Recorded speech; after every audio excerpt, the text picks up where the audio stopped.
Hello and welcome to Talkin Jake, myself, Jake Storielli, BBD, producing his butt away, and a happy Memorial Day weekend to everyone tuning in. Hope you had some fun in the sun. Northeast is having good weather, which Memorial Day, that's always a coin flip. Also, speaking of sports apocalypse season, as we record this, Yanks are playing the Padres, just took a lead. You may not care about that. The Rangers and Panthers are tied up at 4, so a lot of heartstrings on the line there right now, along with a massive weekend in baseball. And NBA playoffs are rolling. Celts up 3-0. Fun fight by the Pacers last night. The Nebhard game. I'm good on that. Good for the Pacers for fighting. McAfee rallying up the crowd. But yeah, it's looking sweepy or gentleman sweepy over there. And we are recording this before the T-Wolves try to fend off going down 3-0 tonight to Dallas. But I do want to talk a chunk of baseball, a little bit around the league, a little bit of the top teams, a little bit of some star performance. And I want to circle back on the young guys, conversation I did earlier this year.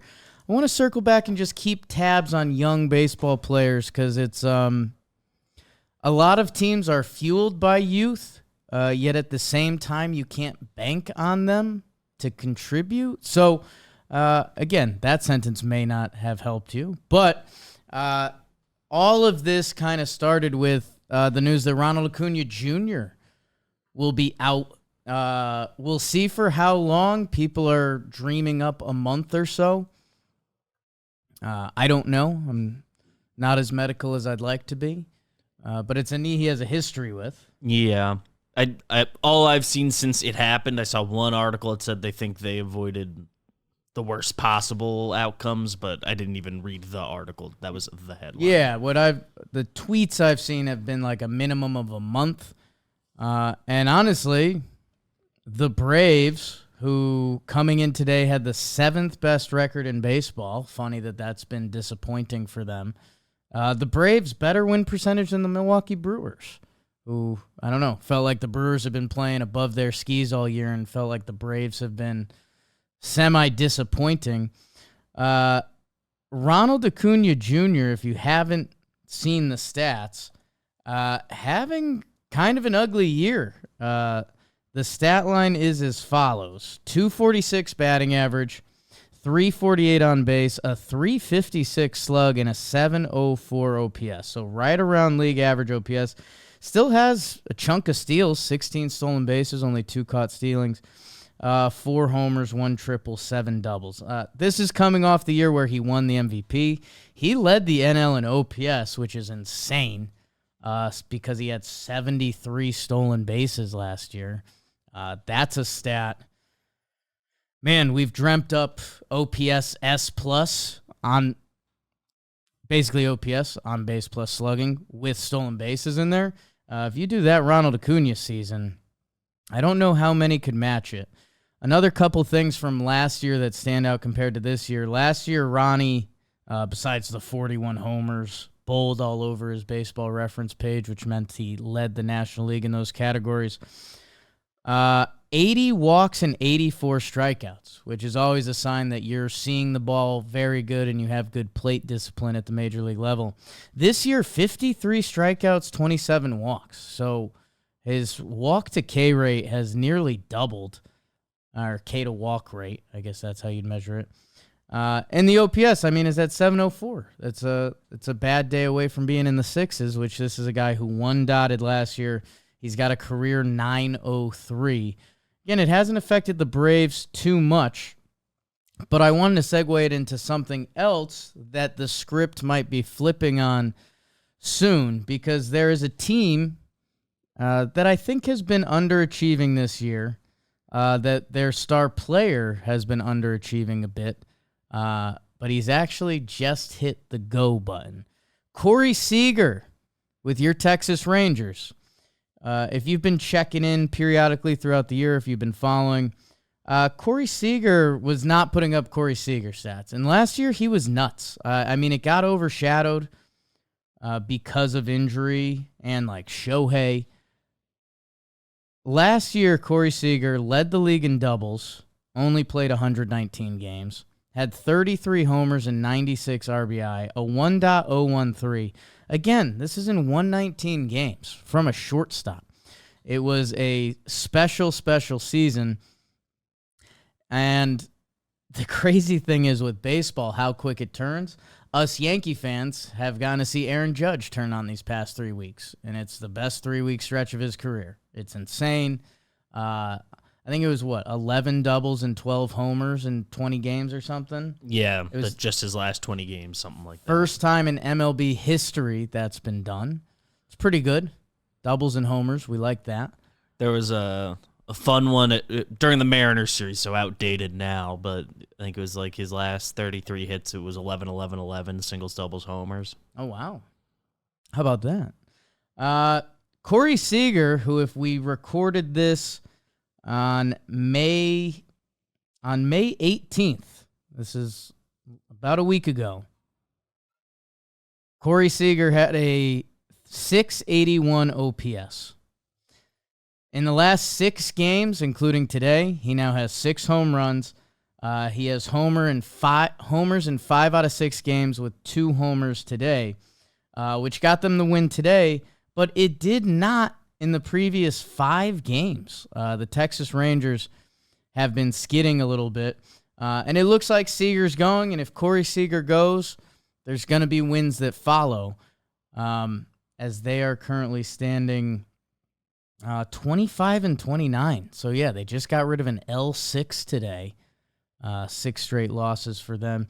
And it's kind of streak season. The Rays came into today with an L6.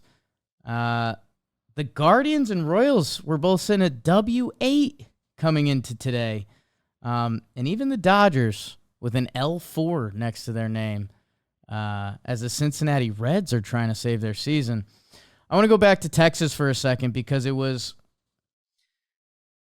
something when we do our team profile and projections before the season that,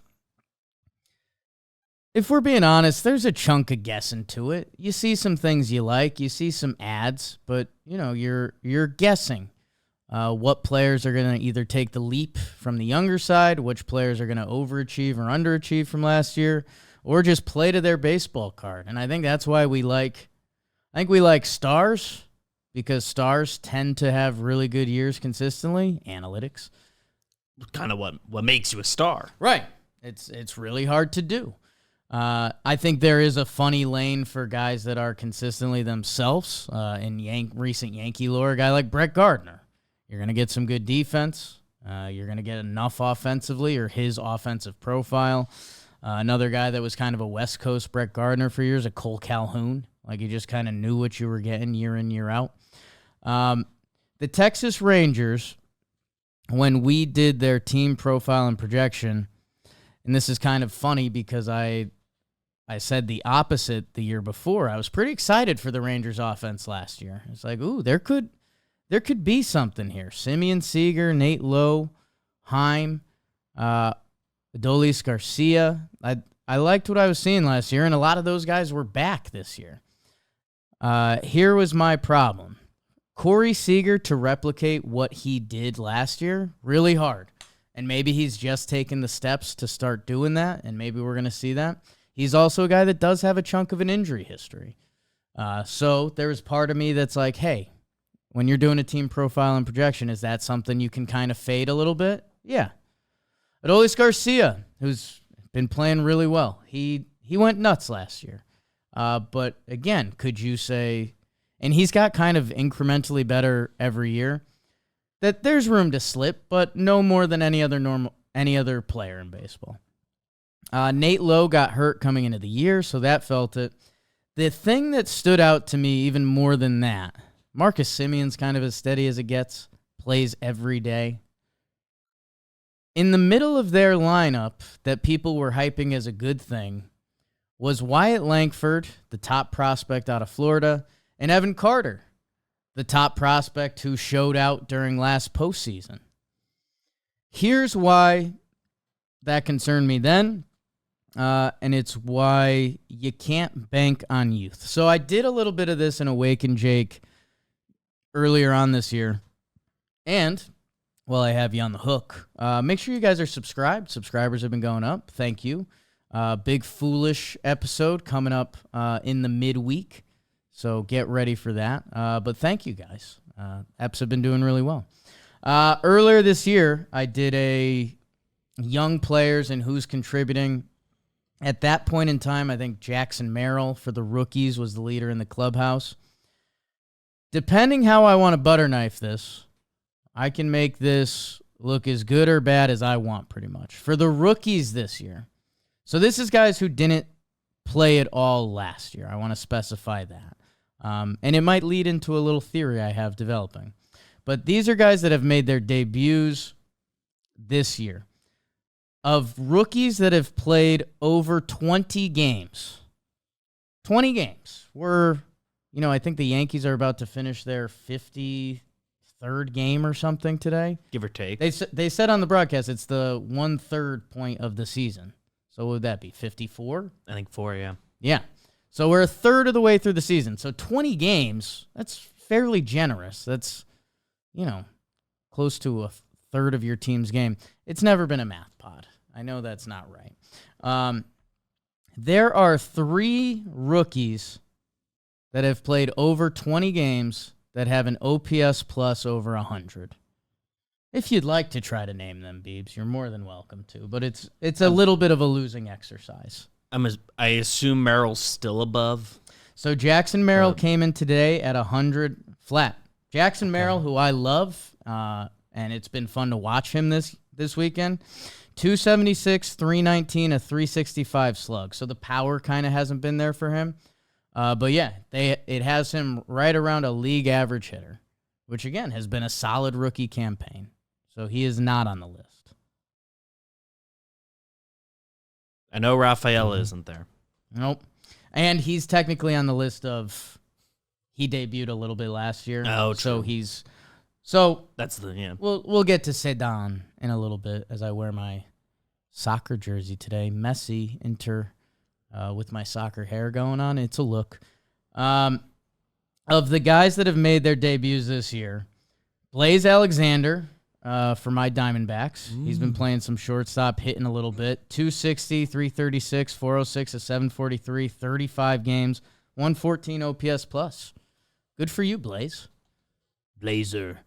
Right above him with an 801 OPS, Wensiel Perez from your Detroit Tigers.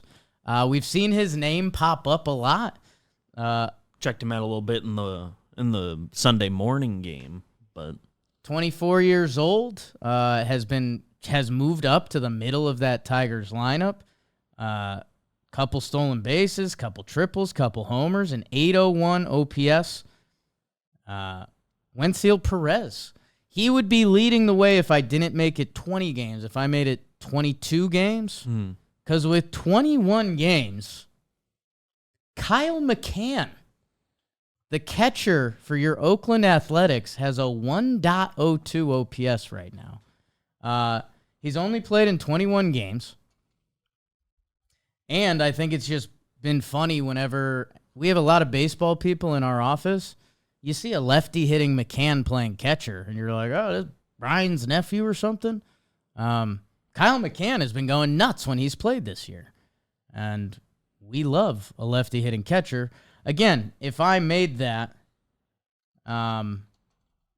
if I had made the requirements for this 22 games or 25 games, half, he would not have qualified. But go nuts, Ryan. Kyle McCann. I almost just called him Brian. For those of you who have been keeping up with the A's, I'm sorry. Is he related to Brian? I don't know. He's from Georgia, and I know Brian is. Why not? Comments will let us know. Maybe he's a nephew? Sure. So a couple guys that deserve half shout-outs.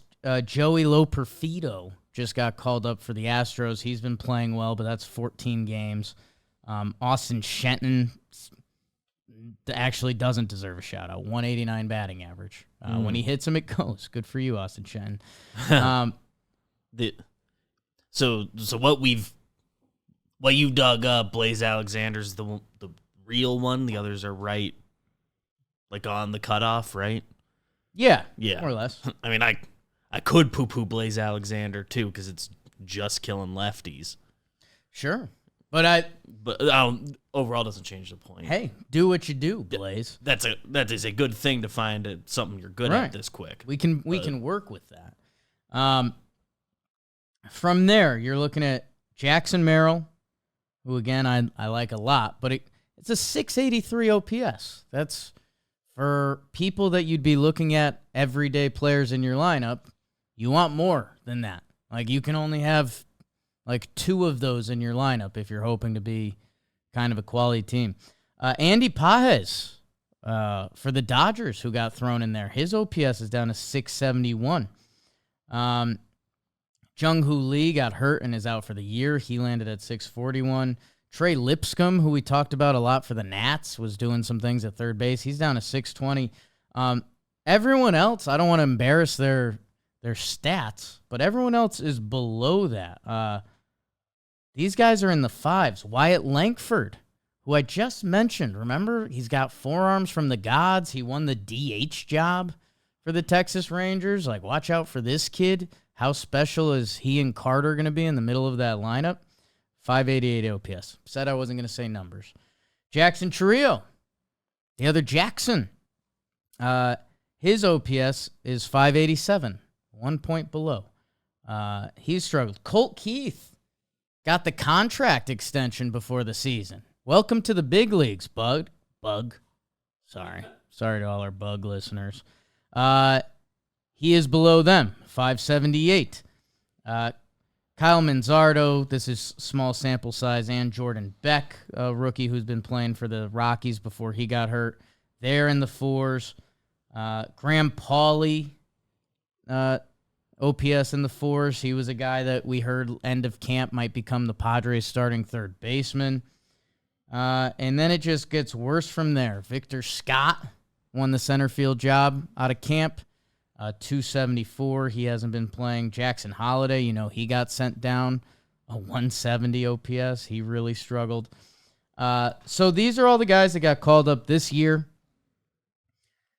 And I think it's just of note going forward as we're seeing some second-year players, and I'm getting to that list coming up.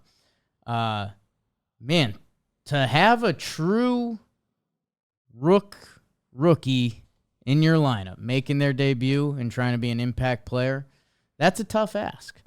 It's a little better with the sophomores, and we'll get a laugh because this is a guy that we've been talking about a lot recently. The number 1 sophomore leading the way, 28-year-old David Fry of the Cleveland Guardians. He's been going nut job, and he's 28. He wasn't a top prospect. He was kind of the Guardians' third catcher coming into the season, but he's been playing some other positions, and he's been mashing with the best in baseball. So, hey, this is what this beautiful sport has to offer sometimes. You find guys like David Fry and enjoy that ride. Maybe it sticks. Maybe something happened, but good for him. He is 1.1ing right now. He's been one of the best players in the AL in all of baseball. Don't even say AL. After him, so this is where things get interesting because I said you can't bank on young players, but I do want to mark this down as a note because especially come the end of the year when we do cups of coffee and guys getting their feet wet and should we call them up? Do you want to start their service time? There's a group of guys that got cup of coffees last year that are playing really well. Joey Ortiz, one of the main pieces in that Corbin Burns trade, 883 OPS. Him and Jordan Westberg, who, Brewers might have had their chance at those players. Both of those guys have very similar stat lines and have been playing crazy throughout. Willie Abreu for the Red Sox. He had a cup of coffee. His OPS is in the 8s coming into today. Colton Cowser, same. Johnny DeLuca, Trevor Plouffe's midnight kiss on New Year's Eve, 130 OPS plus. That's really good. That is really good. Mason Wynn, We talked about him with Jolly Olive and Foolish Baseball and a little fake out or breakout. He's continued to go. Good on him. And let's see, are any of these other guys cup of coffee guys? Michael Bush. Michael Bush for the Cubbies. He got the slightest bit of experience last year. And then I'll circle back on some other guys. So those are all of the guys that have positive OPS pluses that got a cup of coffee last year. And it's one of those, again, the game of baseball. We don't know what's going to happen. On the bottom of second-year players are guys like Ryan Noda, who if I told you the Oakland A's were doing anything this year, you'd say, oh, I don't know, Ryan Noda looked pretty good. Good eye, good on-base percentage. He really struggled in 30 games this year, a 440 OPS. Jordan Walker, who put together a fine rookie offensive season, a 497 OPS. Christian Encarnacion Strand in the fives this year after having a great season for the Reds previously. And yeah, I mean, there's a mix of other top prospects. Rafaela, you mentioned for the Sox, he's got a 59 OPS plus. Brian Rocchio, who's been playing for Cleveland. Evan Carter in 44 games. A 641 OPS, a 190 batting average. Oh, that guy looked like he was going to take down the world last postseason, and he kind of did. That being said, it's a sick sport we like. And I guess where I'm trying to land the plane on this, banking on young guys is just tough as it is. And part of that is because if you're an old guy that's hung around, that means you're really good or really consistent at what you do. But man, bringing up those rookie numbers again and seeing that almost no one is bringing it to the table, a pretty crazy thought, especially us Yankee fans. We watched Anthony Volpe last year and had an offseason of what were our honest goals for Volpe this year? 250, 330 on base. I had been saying around the office, if he finishes the year OPS plus of 95, which is not good. That's 5% worse than league average. I thought that would lock him into getting the 2025 gig because we know the Yankees want him to be there and all that. And that would have been a big step up. Right. He has been much better than that, and I think he just extended a hitting streak to 19 games. Some other guys on the second-year list, Patrick Bailey has been playing really good for the Giants. Ellie De La Cruz, we've kind of talked about his full-blown breakout. Davis Schneider is just running it back for the Blue Jays. Still good. Kind of one of the only guys running it back for Toronto. Jeff Passan getting his tweet off today. It might start getting ugly in Toronto before it gets pretty. They are going to be talked about a lot as a potential team to be plundered. And I don't think I gave him credit because we already recorded it, but Foolish Bailey was kind of on that first. What was that, last August? Last September? He wasn't feeling great. He was not eyeballing what Toronto was doing and liking it. Some other fun guys on this list. Canzone. Bryce Terang, who just had a full-blown awful rookie season. That I don't know. I guess my developing theory here would be if you got a guy you think you might be into and it's the end of the year and it's a losing season, give him a little bit of run because if you ain't played in the big leagues, you ain't played in the big leagues. I'm sure I could do some year-over-year analysis. Not my specialty. There's definitely a chance this year's just a particularly, and we're 2 months in. I'm sure there's some fluctuations, but it probably not as much as I could even be alluding to. There's years you look at the Rookie of the Year ballots and you're like, whoa. And even last year, I know Volpe did get Gold Glove and all that, but if you put a gun to our heads at the end of last year and said, does he deserve any Rookie of the Year votes, we would have said no. I'll go to 2023 debut guys real quick just to see what we've got. Yeah, I was going to reference, I know Ryan Mountcastle finished pretty high in a Rookie of the Year one year. He's a guy who's received Rookie of the Year votes in 2 different years. Guys that actually played last year. How about this? I'll do guys that played more than 70 games. And that cuts off debuted last year. Jordan Westberg. Masataka Yoshida. Kind of illegal. Mm-hmm. Jordan Walker, who I just mentioned, struggling this year, had a 114 OPS plus. Ryan Noda, also at the bottom of that struggle bus. My guy Matt McClain's been hurt, damn it. Eddie Julien, who's been right below league average for most of this season. Those are the guys with positive OPS pluses. So again, you're looking at a handful of guys who played and were at least positive offensive contributors or above league average. So it's one of those bizarre things because we found ourselves saying it. Like even with the Cleveland Guardians this year, we've talked about young players stepping it up. Josh Naylor's 27th. He's been around the league for a while. Same with Jimenez. Jose Ramirez is just being Jose Ramirez again. 15. Numbers all the way back where you wanted them. I guess David Fry. It's this weird mix of youth is the lifeblood for teams, but you also just can't bank on it at all. That's probably where I'm landing this what do you do? And like some of these guys, by the end of the year, their numbers will be better. Some of them, they will be worse, but you can't expect zero learning period. Rarely does someone come in and take down the league, and it's why we remember guys like Yasiel Puig.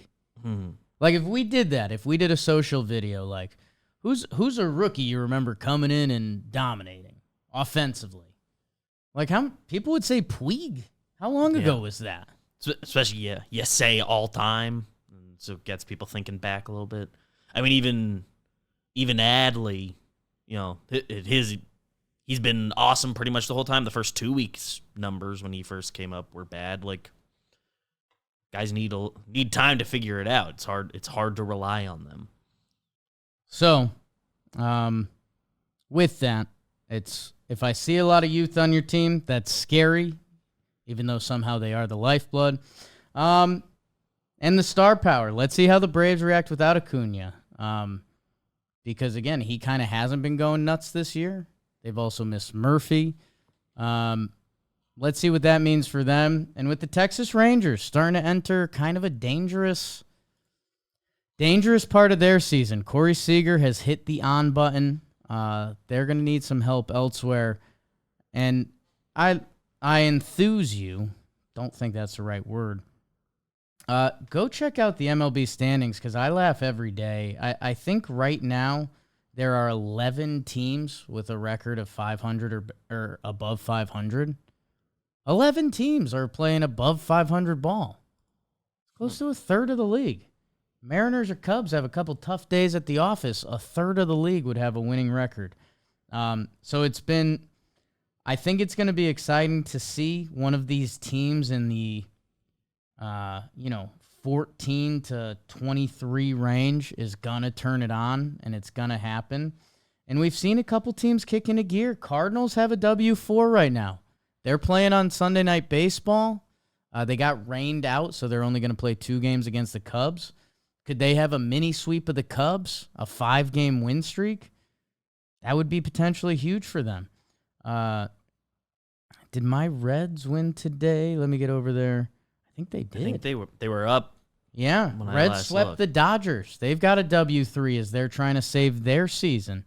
And that's what I talked about with you guys last time. Someone in that Central is going to step up. And it's just comical to look at all of the teams' records from 14 through 24.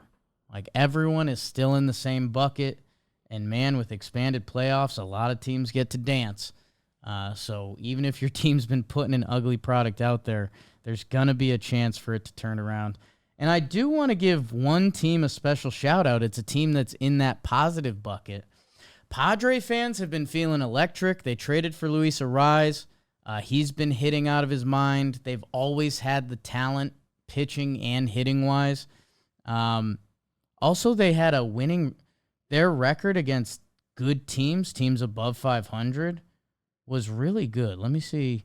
It's changed now because the Yankees have won the first 2 games, but they were 7-14 against teams with a winning record, which, again, that's a really high number. They are down to 27-28 right now. I'm hoping they're going to lose to our Yankees, but it's not looking so good as the Padres are up 4-1. The San Francisco Giants. They lost today to go back to 500, but a 4-game win streak had them at 27-26. It was their first time living above 500 in a while. Coming into today, again, they lost. They had the 12th best record in baseball. A Giants team that felt like they've been doing the exact same thing. Jung-Hoo Lee got hurt, and that was kind of that was one of the things that could have made you different. Although Luis Matos, who filled in for him, has been balling out. The San Francisco Giants, they're going to be a part of this season. If the Padres hold on and win today's game, that could change things as we're recording it. But as of this very moment, playoffs start in 3 minutes. Giants are the final wild card team in the NL. Look at that. So a team that hasn't been getting a ton of love this year. Good for San Francisco. Hockey, I think our Rangers are going to overtime, right?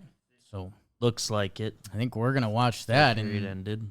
They win, hopefully. I think the only thing I want to talk about with the basketball, man, I hope this doesn't come off as too old. But we've now seen the Pacers kind of blow 2 games, but kind of not, because they are playing the Celtics, who are a better team. And I know they blew a huge lead in that final game, where if 1 or 2 things happen, it goes differently. I even remember Jaylen Brown at one point took a mid-range fadeaway that was a tough shot, that if that had clanked, it changes the whole outlook of the game. I think the Pacers were up 4 or 5 at that point. 1 or 2 shots don't go in for Boston. Al Horford's corner 3 that he's made every time he's ever taken it in the playoffs. But, I mean, what the Celts did, they executed, they came back, and they won that game. Nembhard played out of his mind. I talked about that. McConnell played out of his mind, always. It's all he knows.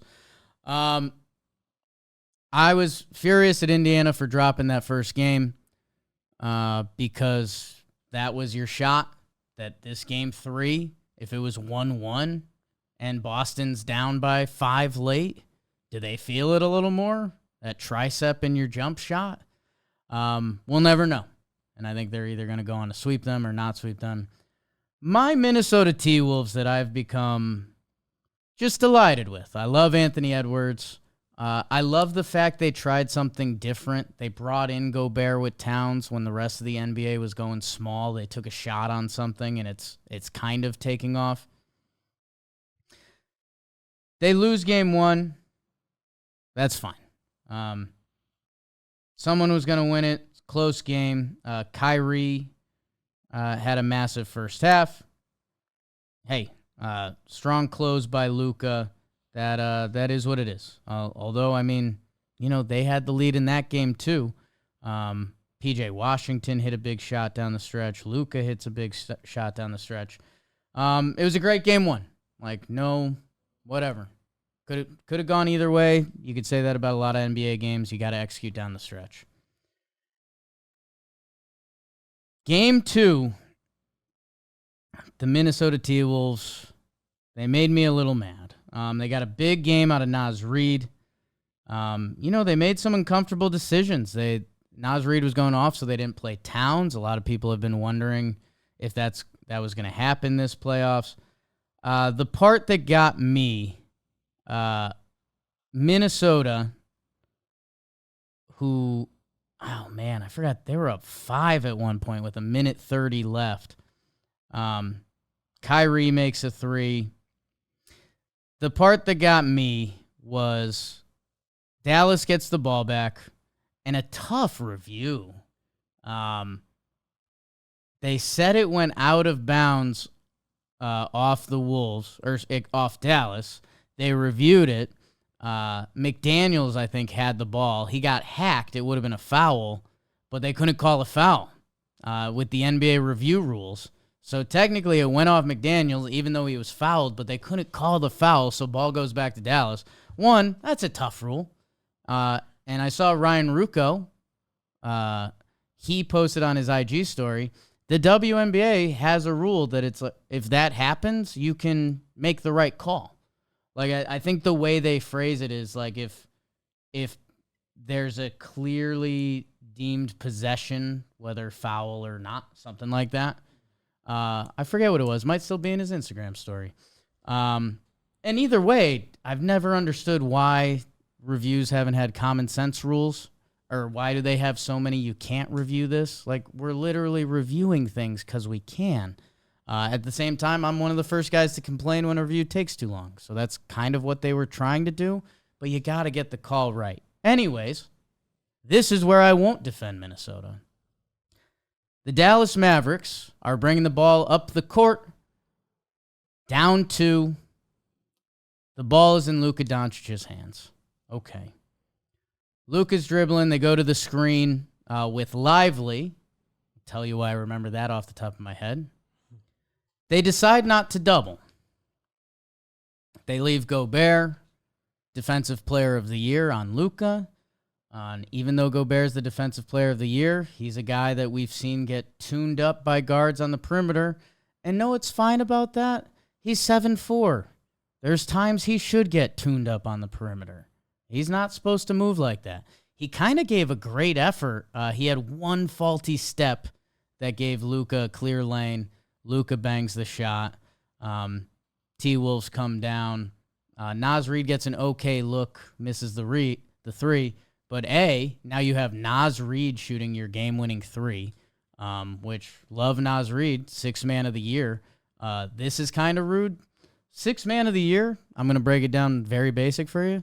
This is the best player who's not a starting player.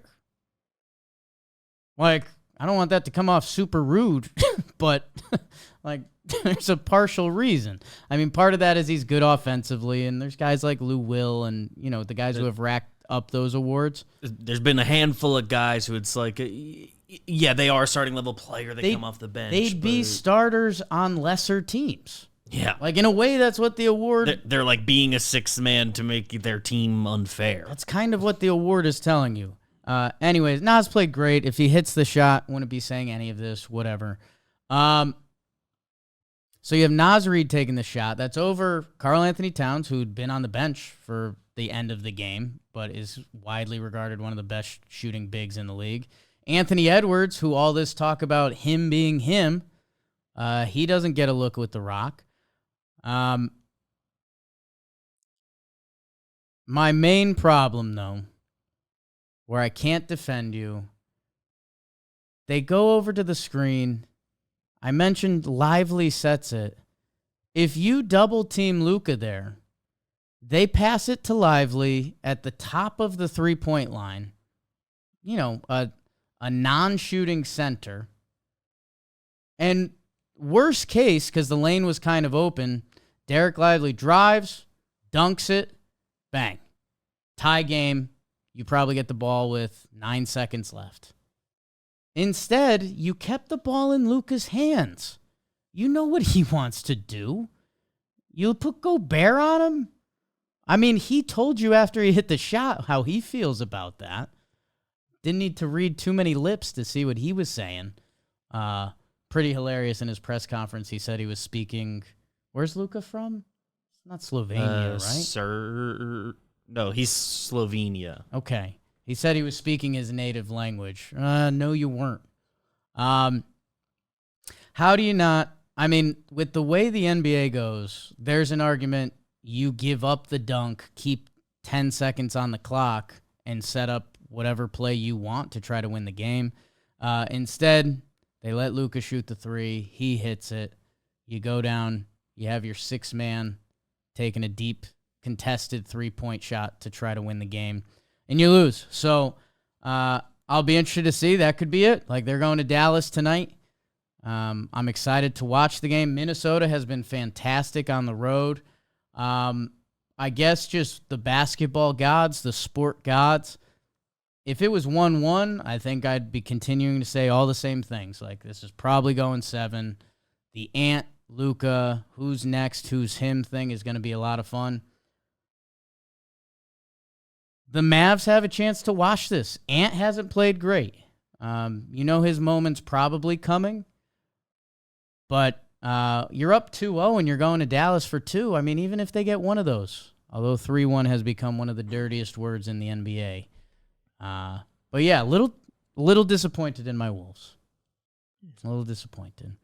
And that's kind of where we're at. Our Rangers are in overtime. Our Yanks are trying to rally. I hope you guys had a great Memorial Day weekend. Make sure you're subscribed and all of that fun stuff. Again, we will see you Wednesday. We already pre-recorded it with Foolish Bailey. The one-year wonders. One-year wonders of MLB baseball. Fun draft. Hit 'em, Beebs. Talkin Jake is a production of Dan Patrick Productions, John Boy Media, and Workhouse Media.